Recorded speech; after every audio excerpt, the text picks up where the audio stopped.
In the past, farming was as simple as this. The farmer replanted and harvested according to the natural cycle. However, recently things got a bit more complicated. Big machines and chemicals made their way into the fields, and intensive farming was born.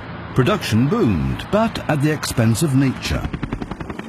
Farming became an environmentally damaging activity. It also became very lucrative for agrochemical companies who produce pesticides. Profits overtook the public interest.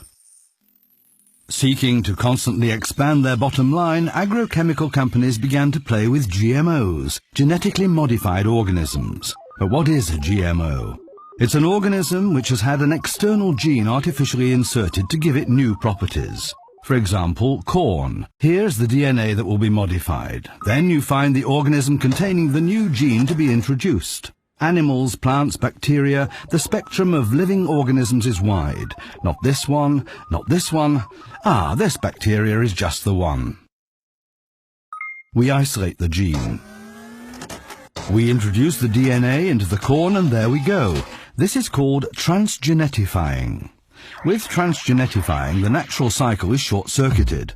For thousands of years, seeds were produced naturally by plants. Now they're produced in laboratories.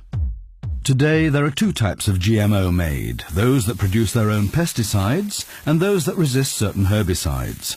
But as a result of being exposed to them, weeds and insects develop a resistance to these products. They mutate. In order to get rid of them, you have to use higher doses of chemical products or different pesticides.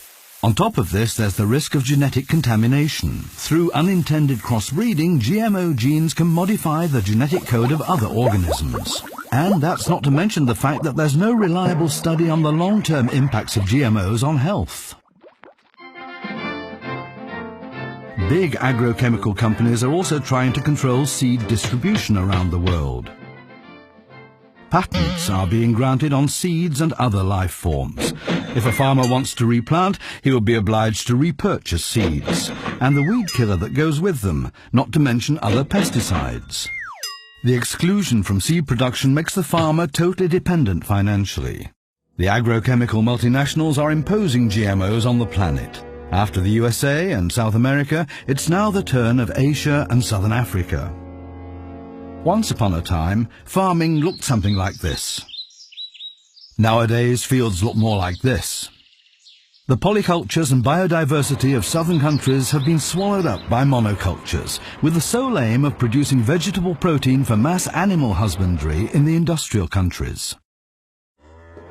Who now knows that most processed foods contain genetically modified soya, maize or rape? And that the same GMOs also serve to feed the animals whose products we consume. Granted, in Europe it's compulsory to label food of vegetable origin, but not animal products. And this information is in any case in very small print. This lack of transparency prevents consumers from having a free choice.